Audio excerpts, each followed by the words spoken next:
Hello, my creative friends, and welcome to another episode of The Daily Prompt. Happy Thursday. If you're following along this week, what we're doing is sort of giving some practical overview of how to go about identifying what your idea, your story might be, how to give it some flesh, how to understand a little bit about how to turn that idea into a story, get a little bit practical. I know that the first 30 episodes of this or whatever are largely me talking about what I think you need to know as a would-be independent producer looking for material to produce and not finding anything.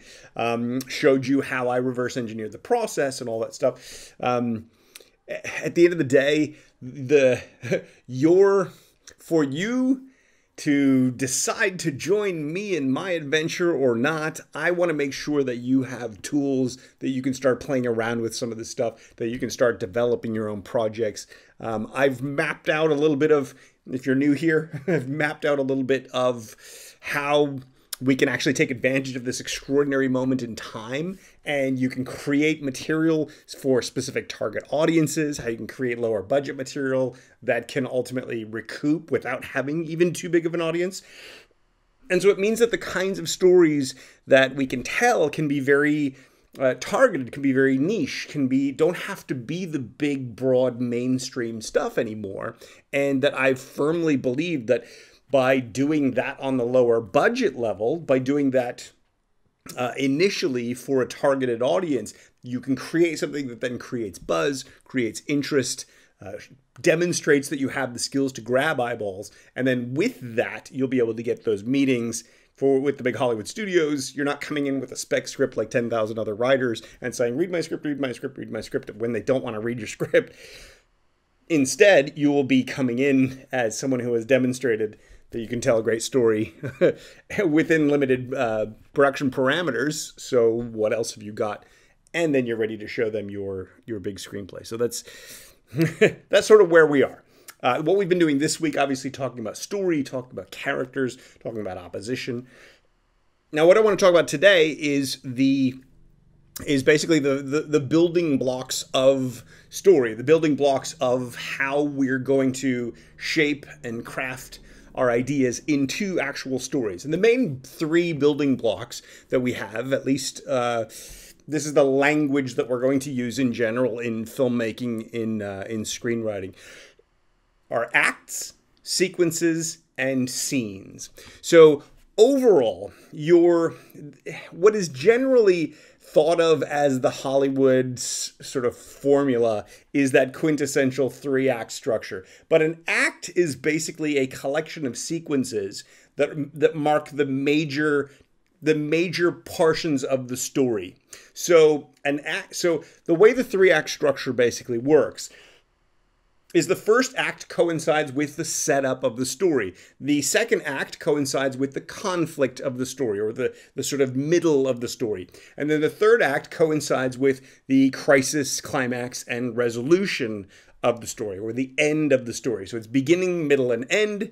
It's setup, conflict, resolution. It's basically follows the sort of standard experience that we have through life. And that's why it's really become almost gospel in a lot of places that all movies have to follow the 3-act structure, which is not true, by the way. Your acts are any major turn in your story. You could theoretically have, not even theoretically, you could have a movie that has 1 act. You could have movies that have 2 acts. You could have movies that have 4 or 5 or 7 acts. It's just that each act is a major turn in the story. So it's generally thought that the 3 acts are sort of how the pacing of a movie generally flows. The problem is, if we follow this kind of a formulaic structure, it's not necessarily right for all ideas. A perfect example would be a movie where you're essentially saying that there are phases of life and you want to reflect, let's say, the 4 seasons. You could do each of the seasons as a major act in the story. You could pace that. You could design that in such a way that there are setups and payoffs and a story that flows effectively that doesn't ultimately follow a 3-act structure. Television, 1-hour television, is generally built around a 4-act structure. And it's because of the 15-minute ad breaks in traditional television. So The idea that there is one structure required for that format is nonsense. And the key to understand is what the difference is between the acts, the sequences, and the scenes. So effectively, an act is the major story turn. So you have the whole story, so that thing that changes, right? Something, we start one place, we end a different place. The major sections of your story are the major changes of that story. Within each act are a number of sequences. Sequences are a series of scenes that change the direction of the story. So if you have 2 scenes or 3 scenes, 5-scene sequence, and over that course of those scenes, the story changes directions, well, then that sequence is a part of the larger act. So the act, you can think of the act almost as like a movie unto itself. At the beginning of the act, we start one place. At the end of the act, something's happening that sends us in a different direction. And by sending us in a different direction, it closes off that act. So an act is self-contained in that way. When we move to the next act, we're moving into a different overall direction for the story. With a sequence, there are a series of scenes that are causing the story shifts within that act. So as an act is to a movie, 3 acts, for example, the sequences are to the act. So there can be twists and turns that lead to that dramatic change, the plot point, the twist, the change in direction at the end of the act. Now, the scenes themselves are the sort of foundational narrative, the narrative component of the story. The scene is where a piece of action happens, where something happens. So a character will come to class and the teacher will be angry and the teacher will kick them out of class. That something has happened, or there was a big explosion on the other side of the campus, and so we now go off to that. That scene is where that piece of action happens, or a couple of pieces of action can happen within a scene, but a scene is a self-contained piece of action. So the pieces of action of the story, what happens, what a story is, as we talked about the other day, what a story is a series of things that happen either to a character or because what the character does makes those things happen. And through going through that series of actions, that's what takes us from point A to point B. That's what takes us from the start to whatever has changed at the end. So here's the thing.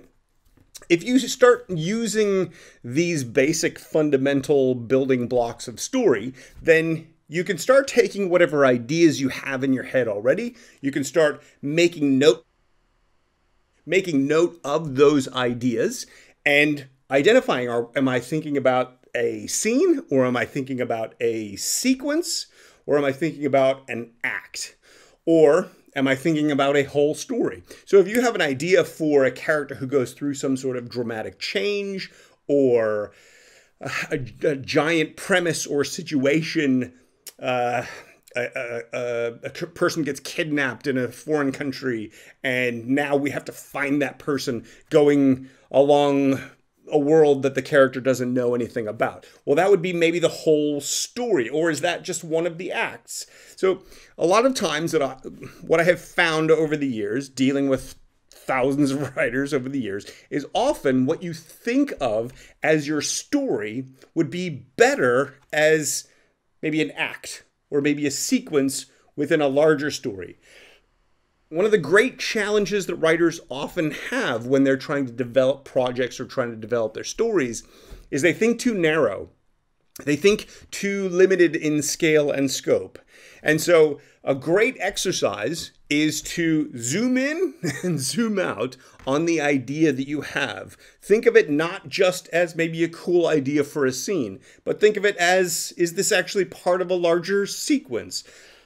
Or is this what the whole act is about? Or is this what the whole story is about? And then switch it back the other way. So if you have an idea for a movie, if you could take that idea for a movie and shrink it into just an act, maybe it's just this. So let's say it's a movie about a bank heist. So if your idea is to make a movie about a bank heist, what you're going to need acts where we either prepare for the bank heist, we enact the bank heist, and then we somehow see the aftermath of the bank heist. Or perhaps a bank heist can be about the bank heist. The bank heist happens. We start running in the first act.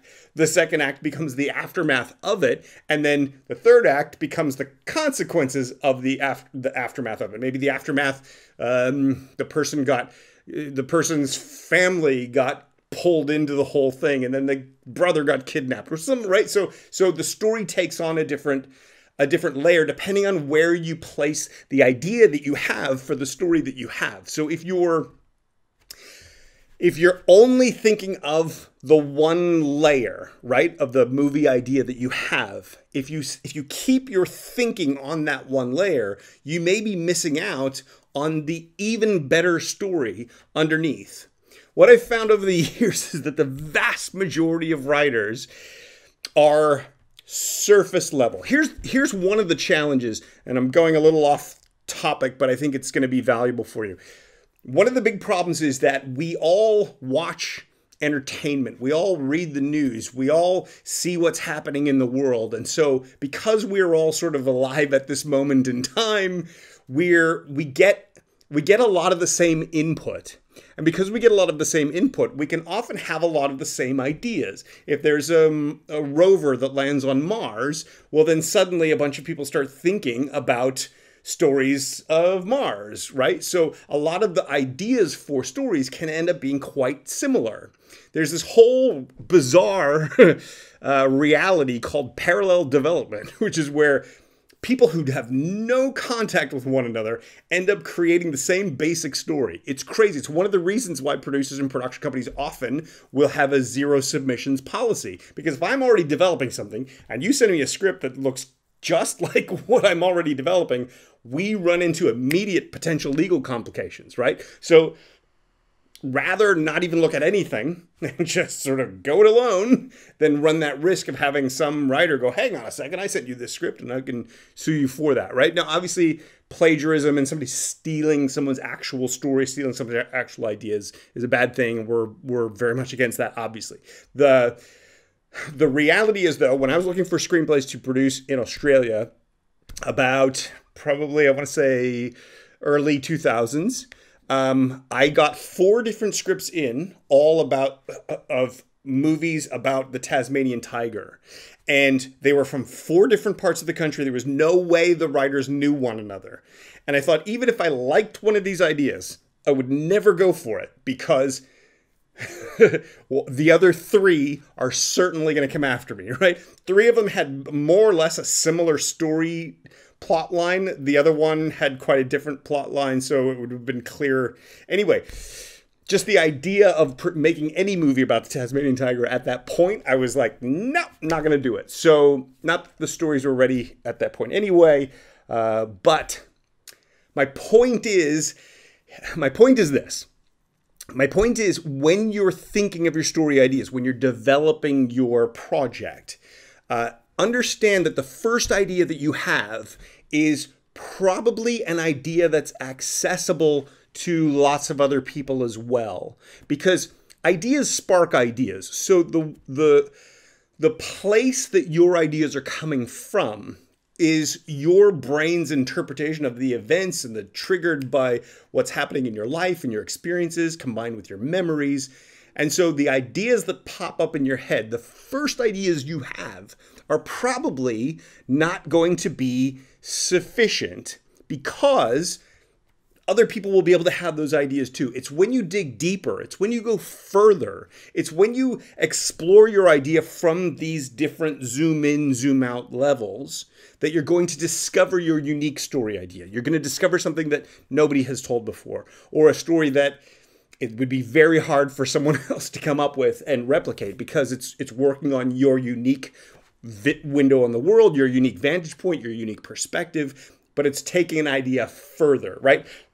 The bank heist, for example. I can't tell you how many spec scripts out there are basically a bank heist movie. Well, if it's just a bank heist movie, it's going to look exactly the same as hundreds of other bank heist movie scripts, right? So, but if you can come up with that deeper layer, if you can figure out, oh, okay, no, the bank heist is only going to be this tiny little part of the movie, and then the real movie is going to be about this other layer, or this consequence of it, or what happens when they're in the middle of the bank heist and the bank blows up. I mean, there are so many places you can go with it, but if you're just thinking of the idea as a movie idea and you're not digging deeper into it, you're really missing out on what is potentially your unique project. So how do we do that then?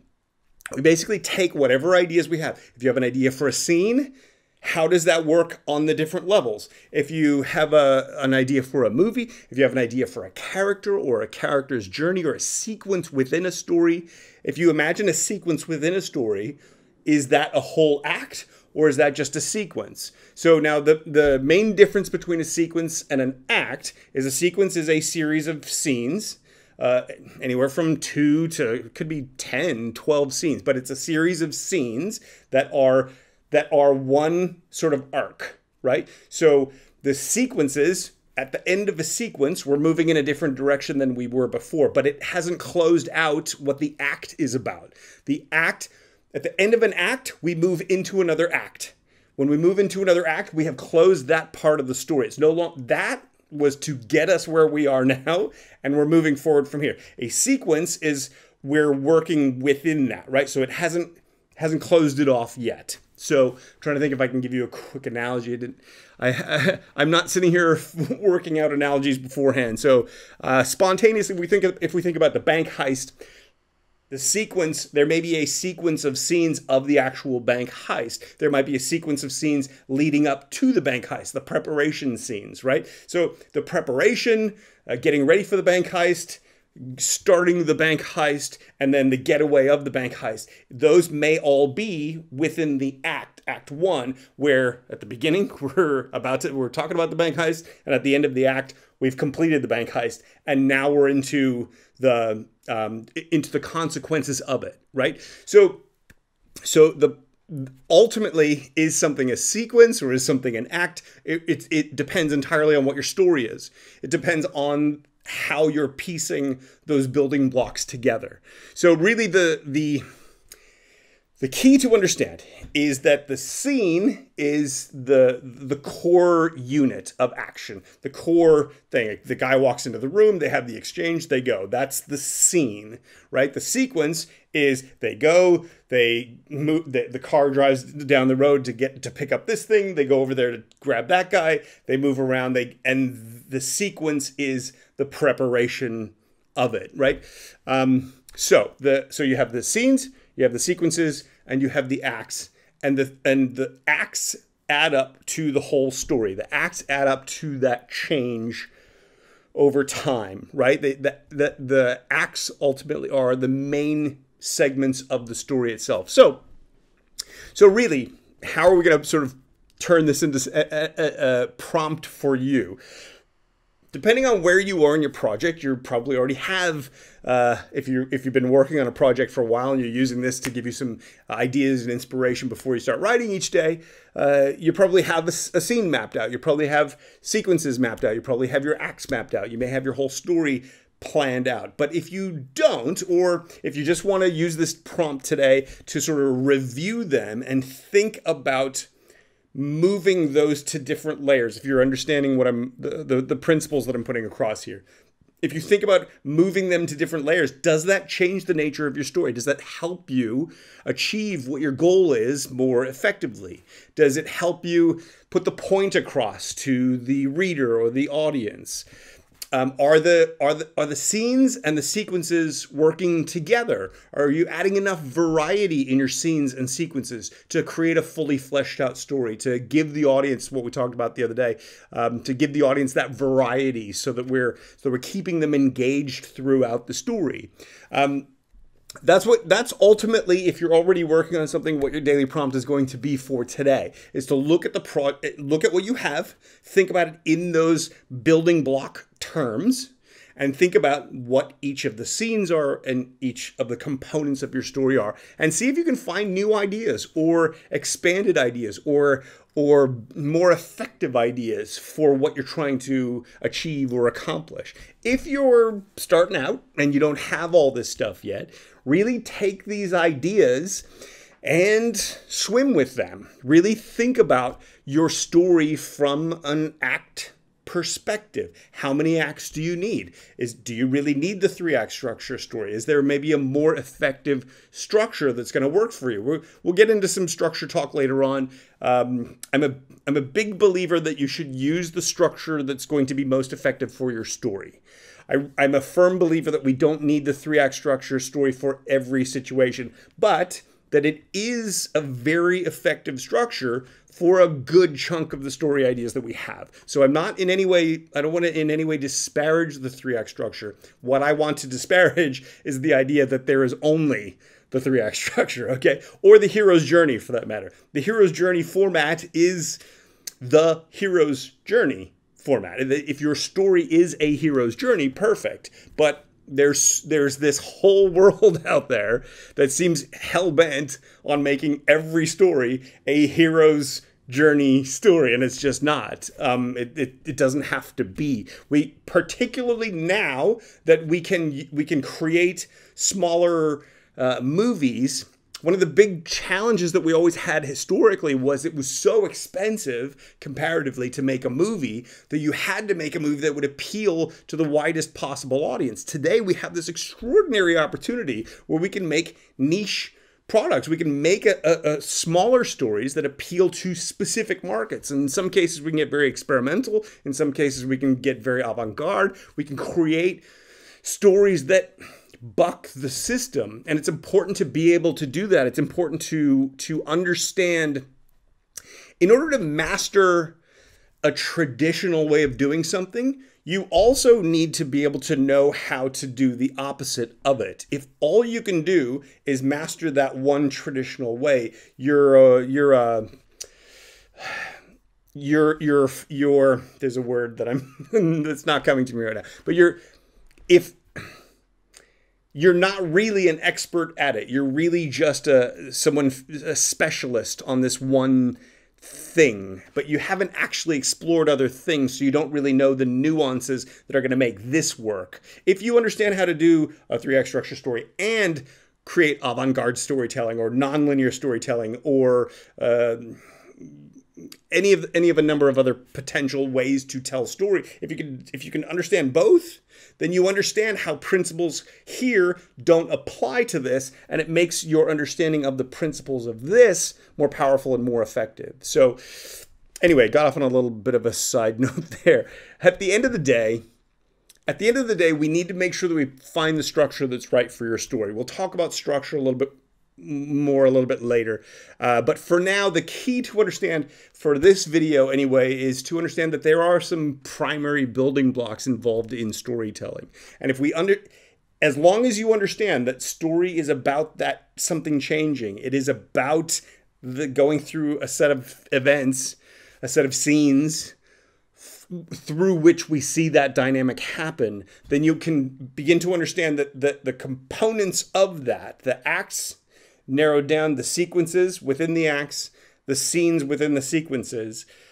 If you understand those are the component building blocks, it can really help you shortcut how to turn your ideas into stories. It really becomes about figuring out the best order, the best scene. If you map out a bunch of scenes, a bunch of sequences, a bunch of acts that tell your story, if your story's not working, you can dig in and see which building blocks need to change. You can dig in and see how to improve which section needs to improve. Does this make sense?